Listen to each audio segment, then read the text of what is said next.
विधानसभा चुनाव की घोषणा होने के साथ ही माहौल पूरा रंगने लगा है, लेकिन आपको जानकर आश्चर्य होगा कि लोकतंत्र में सबसे अहम भूमिका निभाने वाले मतदाताओं का मूड कैसा है, इसको जानने के लिए हम निकल चुके हैं। और अब ये मौजूद है गुमला विधानसभा के क्षेत्र में, जहां पर हमारे साथ कई लोग मौजूद हैं। आपको जानकर आश्चर्य होगा कि झारखंड में होने वाले चुनाव को लेकर एसटी सीट को लेकर हर पार्टियां दिग्गज जो नेताओं को लगाती है और हर का दावा है कि जो व्यक्ति एसटी सीट पर कब्जा करेगा वही शासन सत्ता पर कब्जा करेगा।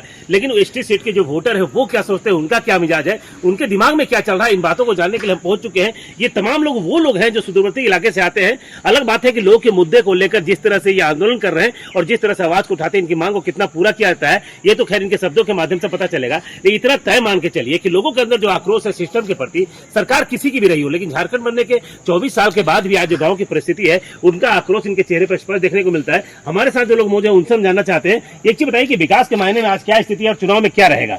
इधर देखिए, छोड़ दीजिए। विकास तो आज के दिन में लोकतंत्र में सबों का अधिकार है। विधायक बनना, सांसद बनना, मुख्यमंत्री बनना, लेकिन जो उद्देश्य से वे लोग आते हैं, जो मेमोरेंडम लेके जो हम ये करेंगे वो करेंगे बोल के आते हैं, उस परिस्थिति में जो वादा करते हैं उनसे फिर सत्ता में आने के बाद में मुकर जाते हैं। ये झारखंड, ये एक्चुअली झारखंड झारखंडियों के लिए ही बना था। ये बहुत दुख की बात है कि एक ही समय में उत्तराखंड, छत्तीसगढ़ और ये झारखंड एक साथ अलग हुआ था। लेकिन हमारे झारखंड में अभी जो एग्ज़ाम हुए, जेसीसी के एग्ज़ाम हुए, सीजीएल की जो एग्ज़ाम हुए, 6.5 लाख विद्यार्थियों ने जो एग्ज़ाम दिया था, उनके साथ जो अन्याय हुआ है, ये ऐसा नहीं होना चाहिए।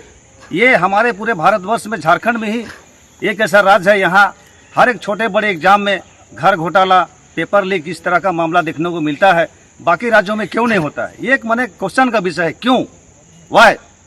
इसलिए यहाँ सरकार को बहुत मजबूत से विद्यार्थियों की उम्र को देख सच जानना जरूरी है। देश में पहली बार ओबीसी कमीशन को संवैधानिक दर्जा मोदी सरकार ने दिया। केंद्रीय विद्यालय और मेडिकल कॉलेजों में ओबीसी को 27% आरक्षण देने का काम भी पहली बार मोदी जी ने ही किया। रोटी बेटी माटी की पुकार, झारखंड में भाजपा सरकार हुए बिल्कुल पारदर्शी तरीका से सभी परीक्षाओं को कराना चाहिए, ताकि उनका भविष्य जो है, जो अपने पढ़ाई में, ट्रेनिंग में जो माने ये पूरे जीवन को दांव में लगाते हैं कि मैं आखिरी मुकाम में जाऊंगा, कुछ अच्छा बनूंगा, ये निराशा देखने को वहाँ में मिलता है। यानी निराशा है, लोग निराशा है। दूसरी बात है कि ये झारखंड जो हम लोगों के लिए ही बना था, खतियानी आंदोलन कि हमने 1932 खतियान को हमने यहाँ पर लागू करेंगे, लेकिन इस 24 साल में 17 साल बीजेपी की गवर्नमेंट रही, 5 साल जेएमएम कांग्रेस की सरकार रही, लेकिन इन्होंने भी सत्ता में आने के बाद पता नहीं। और हमें तो यही अनुभव होता है कि सभी पार्टियों के साथ बाहरी सांसद एमएलए होने के कारण ये जो खतियानी या तो 32 खतियान का जो मामला है उनको पूर्ण रूप से ये लोग लागू करने में असमर्थ रहते हैं, क्योंकि बाहरी लोग एमपी विधायक यहाँ पर हैं और गठबंधन में रहने के बाद वो भी चाहेंगे कि मेरे प्रदेश के लोगों को यहाँ पर लाभ मिले। यही सब कारण हो सकता है कि एक तरफ कोई भी मुख्यमंत्री होवे काम नहीं कर पाते। यानी झारखंड बनने का मायने नहीं निकल, झारखंड बनने का मायने बस झारखंड राज्य है, बाकी पूरे ऑल इंडिया के सभी राज्य के लोगों को यहाँ नौकरी देने का प्रधान का दरवाजा खुला है। अभी सीएचओ का जो बहाली हुआ, देखिए राजस्थान के हमारे लोगों का सबसे ज्यादा। तो ये सब यहाँ के जो विद्यार्थी बहुत मुश्किल से अपना धान बेच के, अपना लोन लेके जो पढ़े हैं लिखे हैं बेरोजगार, ऑटोमेटिक पलायन तो होगा ही होगा ना। यानी दर्द है निश्चित। क्या लगता है इस बार चुनाव में क्या मूड रहेगा, क्या सोचते हैं आप? चुनाव में मूड तो ऐसे काफी भयंकर लोगों के दिल में, मतलब इतना जल रहा है, इतना खल रहा है कहना चाहिए। क्योंकि इलेक्शन के पहले तो मैनिफेस्टो में काफ़ी, मतलब मैनिफेस्टो ऐसा अच्छा मैनिफेस्टो बनता है, लेकिन इलेक्टेड होने के बाद में उसका यूज नहीं किया जाता है। मतलब ये कहना चाहिए कि झारखंड स्टेट का अलग हुआ, बना हुआ कहना चाहिए कि अभी 24-25 साल होने जा रहा है। और इसी क्रम में हम देखते हैं, इसके साथ में ही जो अलग हुआ, उड़ीसा हुआ, सीजी वगैरह हुआ, यहाँ डेवलपमेंट की स्थिति जा करके झांकने से ऐसा लगता है कि प्रोग्रेसिव स्थिति में है। और झारखंड जहाँ था उससे भी 4 कदम नीचे चल गया है। इसलिए अभी इलेक्शन में लोगों का ये है, हम लोग ऐसे सामाजिक कार्यकर्ता हुए सामाजिक कार्यकर्ता हैं, हम लोग एक दूसरे से मिलते जुलते हैं। उनके दिल की बात और स्थिति, वस्तु स्थिति उनका क्या है इनके बारे में हमें पूर्ण रूप से हम अवगत हैं। और सभी का विचार ऐसा है, चूंकि क्या है, झारखंड स्टेट एसटी स्टेट है। यहाँ कोई भी सत्ता में आए, पहला प्राथमिकता एसटी मतलब ट्राइबल के लिए, ट्राइबल के विकास के लिए सोचने की बात होनी चाहिए। ये वो चीज़ होता नहीं। यहाँ सिस्टम का पतंगड़ बना के रखा हुआ है। यहाँ जितने भी रूल रेगुलेशन की बात बनी हुई है सिर्फ वो रजिस्टर में बना हुआ है, यहाँ इम्प्लीमेंट हो ही नहीं रहा। कोई गवर्नमेंट कमिटेड नहीं है। मतलब सीएम ऐसा होना चाहिए। सीएम चूंकि सभी का राय क्या है, यहाँ बदलाव की बात है। सीएम ऐसा होना चाहिए जो मानवता का विकास करे और उसमें पहला प्राथमिकता ट्राइबल को दे। चूंकि यह झारखंड स्टेट एसटी स्टेट है। यहाँ 90% लगभग यहाँ ट्राइबल निवास करता है। उनके विकास के प्रति सोचना चाहिए। वो बदलाव चाहिए। ऐसा सीएम बनना चाहिए, दबंग टाइप का। कहने का मतलब है हर क्षेत्र में टाइट से विकास होना चाहिए। हाँ, चलिए, क्या सोचते हैं आप? हम तो सोच रहे हैं कि जिस तरह से भैया लोग बोले और जो बोले वही चीज होना चाहिए। जिस तरह से आप जो बोलना चाहते थे वो मेरे सामने पहले ही आ गया प्रस्तुत। तो वही होना चाहिए। ये दर्द लगता है कि विकास सही नहीं हो पा रहा है। नहीं, विकास नहीं हो पा रहा है झारखंड में। चलिए, एक झारखंड आंदोलनकारी हूँ। एक मेरा 3000 रुपया पेंशन मिल रहा है। और उसके अलावा कुछ नहीं है। ये दर्द है आपको? हमको भी दर्द है। अनुभव क्या बता रहे थे? और ये बोलना चाह रहे थे कि हमारे झारखंड में जो स्थिति है 24 साल में, पंचायती राज का जो चुनाव हुए, अभी तीसरा सेशन हम लोग के झारखंड में चल रहा है। लेकिन सरकार के द्वारा आज तक राजनीतिक आयोग, जिस समय बीजेपी की गवर्नमेंट थी उस समय गठन तो हुआ, उसके बाद में कार्यकाल उसका पूरा हो गया। उसके बाद फिर इधर हमारे झारखंड मुक्ति मोर्चा की गवर्नमेंट आई। तो इनको सोचना चाहिए कि पूरे झारखंड में ये जो दक्षिणी छोटा नागपुर हो गया, संथाल परगना हो गया, माने आदिवासी मुखिया है, तो झारखंड के लिए विकास करने के लिए अपने एक पंचायत, अपने एक गांव को विकास करने। सच जानना जरूरी है। आदिम जनजाति पहाड़िया समाज के हर घर तक हर महीने 35 किलो मुफ्त राशन पहुंचाने का काम भारतीय जनता पार्टी के नेतृत्व वाली केंद्र सरकार ने किया। मोदी सरकार में झारखंड के आदिवासियों को मिले अधिकार। रोटी बेटी माटी की पुकार। झारखंड में भाजपा सरकार के लिए उस उद्देश्य से प्रतिनिधि बन के पंचायत में आते हैं। लेकिन बहुत दुख महसूस लगता है कि आज तक 3 सेशन होने के बाद में प्रत्येक दूसरे राज्य में राज्य वित्त आयोग गठित है और राज्य वित्त आयोग के माध्यम से प्रत्येक पंचायत को राज्य की ओर से 1 करोड़ रुपया का सालाना उनको मिलता है विकास करने के लिए। लेकिन ये तीसरा सेशन है। ये बहुत विडम्बना है कि आज तक इसको जो ट्राइबल सब प्लान से जो रुपया आता है, सारा रुपया एनजीओ को दिया जा रहा है। बाकी बंदर बांट हो रहा है। और ग्राम पंचायत के मुखियाओं को बस आसरा में यही रहते हैं कि 14-15 वित्त का आयोग का पैसा जब आएगा इंतजार में रहते हैं। जैसे अभी एक मुखिया ने आपको बताया कि एक कांटी भी खरीदना होगा तो उसको जियो करना है, ये करना है, वो करना है। माने मुखिया स्वतंत्र नहीं है। यानी विकास करने का जो आधार है वही मुखिया का जो अधिकार है उसमें इनको भी मने दबाया जाता है। जानकारी का थोड़ा सा मुखियाओं का अभाव है। जानकारी इनको देना चाहिए, कठपुतली बना दिया गया, पावर देना चाहिए। देखिए, मेरे पंचायत में अभी फंड का अभाव है। सरकार अभी फंड दे ही नहीं रही है। अब हम क्षेत्र का विकास कैसे करें? विकास तभी संभव होगा जब जमीनी स्तर पर विकास होगा।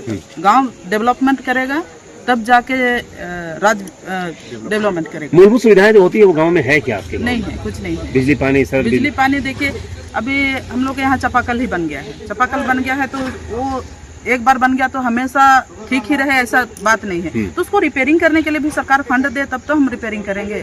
तो मूलभूत सुविधा कैसे पूरा हो जाएगी? तो इस स्थिति में हम लोग का राज्य वित्त आयोग का गठन हो रहा है, खाली आश्वासन दिया जा रहा है, लेकिन अभी तक हुआ नहीं। स्वास्थ्य के क्षेत्र में क्या काम? स्वास्थ्य के क्षेत्र में भी वही हाल है। लोग आते हैं, हॉस्पिटल जाते हैं, हॉस्पिटल में दवाई नहीं रहता है, पुर्जा में लिख के दे देते हैं। और प्राइवेट यहाँ पर मेडिसिन वो लोग खरीदते हैं प्राइवेट दुकान से।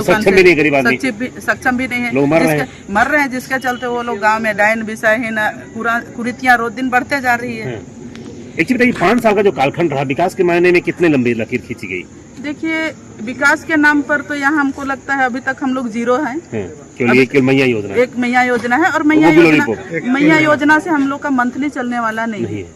जैसे सरकार सरकारी लोगों का महंगाई भत्ता बढ़ाता है, अन्य अन्य जो भी भत्ता बढ़ाता है, वैसे गरीब लोग को क्यों नहीं बढ़ाया जा सकता है।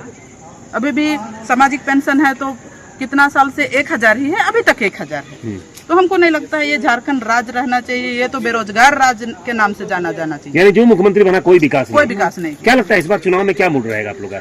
देखिए, हम लोग का मूड तो ऐसा रहेगा, सरकार जो भी आए, हम लोग बीजेपी कांग्रेस या ये सब देख के हम लोग वोट नहीं देने वाले हैं। विकास के नाम पे हम लोग विकास के नाम पर वोट देने वाले हैं। लेकिन चेहरा तय हो चुका है, दोनों पार्टियों ने चेहरा तय कर दिया है। तो क्या लगता है कि कैसे होगा ये समीकरण, कैसे तय करेंगे आप? अब देखिए कैसा पब्लिक के, हम लोग क्षेत्र में घूमेंगे पब्लिक। लेकिन आप ये मानती है कि विकास नहीं हुआ है? विकास नहीं, समस्या जस के तस है। सदर प्रखंड के आप मुखिया हैं, लेकिन बावजूद इसके आप मानती हैं तो सुदूरवर्ती इलाके की स्थिति और खराब होगी। सुदूरवर्ती स्थिति तो और बहुत खराब है। चलिए, क्या सोचती हैं बताइए इस बार? इस बार मेरा सोच तो है कि जो भी जनता से चुन के जाएंगे, विधायक हो या मंत्री हो, उन लोगों से मैं कहना चाहूँगी कि जो गांव क्षेत्र में विकास नहीं करते हैं, अपना गांव के बारे में सोचे और जनताओं के बारे में सोचे। जैसे चुनाव आता है तो जनताओं को लॉलीपॉप दिखाया जाता है कि ये करेंगे वो करेंगे, उसके बाद सीट मिलने पर सारी जनताओं को ठुकरा देते हैं। तो मैं जो भी मंत्री बने या विधायक बने, मैं उन लोगों को संदेश देना चाहती हूँ कि गांव घर में गरीब गुरबा आदमी का सेवा करे, ये नहीं कि झुंझुना धरवा के ठगने का काम करे। हम अपना उदाहरण देते हैं, मेरा पंचायत हो जजेटा पंचायत, एक ऐसा गांव है मेरा, पहाड़ के ऊपर है, एक साइकिल भी नहीं जाता है वहाँ, बहुत ही दिक्कत होता है। काड़ंग गांव का नाम है वहाँ, एकदम क्या बोलते हैं, पतला रास्ता भी ढंग से नहीं है वहाँ। तो मैं जो सरकार जनताओं को अनदेखी ना करे, जो भी अभी तक मंत्री बने हैं झारखंड में, जितने भी मंत्री बने हैं, जिस आधार से काम होना चाहिए उस आधार से काम नहीं होता है। और एक मुखिया होने के नाते मैं कहना चाहती हूँ, जिस तरह से मुखियाओं के साथ भेदभाव किया जाता है यहाँ अधिकारियों के माध्यम से, तो ये कहीं ना कहीं सरकार का ही कमजोरी है। जिस तरह से अभी भ्रष्टाचार एकदम कर्म सीमा पार कर गया है, हर जगह भ्रष्टाचारी भरा हुआ है, तो वो सब कहीं ना कहीं इस सरकार का नजरिया है। ये बताइए, सरकार का कालखंड पूरा हो गया, अब तक आप अपने क्षेत्र में कितने मंत्रियों को आते हुए देखे हैं झारखंड के, अभी की सरकार है? देखिए, हम तो अभी तक कोई मंत्री को नहीं देखे हैं कि गांव घर में घूमता हो, और विधायक को भी नहीं देखे हैं गांव घर में घूमता हो, ऐसा तो हम नहीं, कोई मंत्री नहीं आया नहीं। चलिए, क्या लगता है भाई आपके क्षेत्र में क्या स्थिति है? देखिए, इस बार का चुनाव में तो सत्ता चेंज होना चाहिए। क्या है कि ये सरकार जो थी 5 साल का उसका कार्यकाल खत्म हो चुकी है, लेकिन डेवलपमेंट में देखा जाए तो कुछ नहीं किया है। आज जहाँ था, झारखंड को 9 वंदे भारत एक्सप्रेस की सौगात। ये है रफ्तार झारखंड के विकास की, विश्वास की और सांस्कृतिक धरोहर की। ये रफ्तार रुकेगी नहीं। मोदी जी के राज में झारखंड की प्रगति थमेगी नहीं, क्योंकि झारखंड को हमने ही बनाया, हम ही संवारेंगे। रोटी बेटी माटी की पुकार, झारखंड में भाजपा सरकार। वही था, उससे बेटर खराब स्थिति में है अभी। हम लोग चाहते हैं कि इस बार कोई नया चेहरा है और अच्छा काम करे, ताकि हम लोग को भी जो मुखिया का जो पावर है वो हम लोग को पावर दे, कुछ काम करने में हम लोग को मजा है साथ में। आपके क्षेत्र की क्या स्थिति है? बहुत बेदुबली खराब, बहुत स्थिति खराब है हम लोग यहाँ। वही बोल रहे हैं ना, जो ये जरजेटा पंचायत की मुखिया जो बोल रही है, उससे भी खराब स्थिति मेरा पंचायत। कोई बीमार पड़ जाता है तो फिर कैसे क्या करते हैं आप लोग? 1-2 गाँव ऐसे, मान लीजिए हम लोग का तो यहाँ से 45 मीटर अपना सदर है, सदर हॉस्पिटल है, उसमें हम लोग लेके जाते हैं। कहीं से वहाँ कहीं क्या बोलते हैं, एम्बुलेंस भी नहीं मिला हम लोग को, पर्सनल अपना, हाँ, खाट से कुछ गांव से लेके आते हैं मेन रोड तक, उसके बाद अपना पर्सनल गाड़ी लेके भाड़ा करके अपना सदर हॉस्पिटल जाता है। आज तक यहाँ तक भी ये राइडी में देखा जाए तो एक मिला हुआ था कुंडरा के लिए गाड़ी, एम्बुलेंस, तो वो भी हम लोग को नहीं मिल पाया अभी तक। यानी कुछ विकास नहीं। वहाँ एक कुंडरा में है अपना हॉस्पिटल भी बना हुआ था, वहाँ डॉक्टर ऑलरेडी दिया हुआ है, लेकिन आज तक वो कभी गए ही नहीं है। बहुत परेशान है, बहुत परेशान है। हम यहाँ से मोटामोटी 45 मिनट हम लोग इलाज के लिए सदर आना पड़ता है। क्या मैडम, क्या लगता है आपके क्षेत्र में, क्या लगता है विकास के नाम पर? विकास के नाम में तो अभी तक कुछ हुआ नहीं है। पहले जैसे था वैसे ही अभी भी है। और जहाँ तक बोलेंगे तो सरकार चाहे झारखंड का, बिहार का, कहीं का भी हो, अभी फिलहाल का मेरा बात है, भोपाल में ये फांसी लगा करके मेरा ही पंचायत का मजदूर गया था वहाँ काम करने। वहाँ से फांसी उसी हो गया, कैसे क्या कारण से हुआ, वहाँ से उसको हमको डेड बॉडी लाने के लिए हमको सोचना पड़ रहा है। हम आवेदन दे रहे हैं, आवेदन को कोई लेता नहीं है, और वहाँ से जो साल भर कमाया वो पैसा भी उसको नहीं मिला। और झारखंड का सरकार को कम से कम जो बाहर है उसको लाने का कुछ प्रावधान रखना चाहिए, जो कि हम लोग के यहाँ नहीं है। तो बहुत परेशानी हुई। और आपके क्षेत्र की स्थिति क्या है? क्षेत्र भी थोड़ा विकास बहुत से ही पीछे दिक्कत है। मैया योजना को लेकर क्या सोचती हैं? इससे कुछ फायदा मिलेगा? मैया योजना देखिए सहायता तो दे दिया, लेकिन उसमें नहीं चलेगा, क्योंकि बच्चा मान लीजिए 3 है और 1000 देगा तो उसका स्कूल फीस तक नहीं भर सकते हैं हम लोग। ये रोजगार मिलना चाहिए। हाँ, रोजगार मिलना चाहिए। रोजगार मिलना चाहिए। एक चीज और बताइए कि जब भी बात होती है, वोट की बात होती है, तो कई बार होता है जाति धर्म के नाम पर वोट होता है, तो क्या मानते हैं आपकी?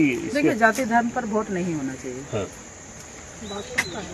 हमेशा जाति धर्म के नाम पर वोट होता है, लेकिन अब जनता जागरूक हो चुकी है, जो जाति धर्म पर नहीं देगी वोट। वहाँ के कैंडिडेट देख के देना चाहिए, वो काम करे, क्षेत्र का विकास करे या ना करे, कि नहीं करे, उस पर देखकर। लेकिन नेता लोग तो बोलता है कि इस जाति का वोट मेरा है, वो हमारा है, हमको नहीं बोलने से नहीं होता है, पब्लिक जान रहा है अभी। अब वो सब नहीं चलेगा, जातीयता नहीं चलेगा, वो लॉलीपॉप नहीं दिखा सकते हैं। चलिए, थैंक यू। तो ऐसे आपने देखा कि स्पष्ट, ये लोग का स्पष्ट मानना है, ये कहीं ना कहीं मैसेज इनका दर्द है, और उन तमाम नेताओं को सोचना चाहिए जो बहुत बेशर्मी से चुनाव तो लड़ते हैं, जीत भी जाते हैं, जीतने के बाद राजा बन जाते हैं, और जीतने से पहले जो कमिटमेंट करते हैं, दुखों में दर्द ऐसे आता है मानो कि उनके घर की पीड़ा है, लेकिन जब आप सांसद और विधायक बन जाते हैं, साहब आपकी पीड़ा कहाँ चली जाती है। ये जो लोगों का आक्रोश है, ये निश्चित रूप से सिस्टम में बैठे उन तमाम नेताओं के चेहरे पर बहुत बड़ा तमाचा है। सुबह के जो सरकार में बैठे हेमंत सोरेन साहब हैं, उनके बारे में भी लोगों ने कहा कि हेमंत सोरेन एक आदिवासी मंत्री हैं और आदिवासी मुख्यमंत्री हैं, बावजूद उसके आदिवासियों के विकास को लेकर जो गंभीरता उनके पास होनी चाहिए वो नहीं है। आदिवासी बहुल इलाका होने के कारण गुमला आज विकास से काफी, हम भी उम्मीद करते हैं कि शायद जुड़े हुए जनप्रतिनिधि इन मामलों को गंभीरता से ले और उन व्यक्ति तक विकास पहुंचाए जो आज भी विकास से महरूम है। 99 न्यूज के लिए गुमला से सुशील।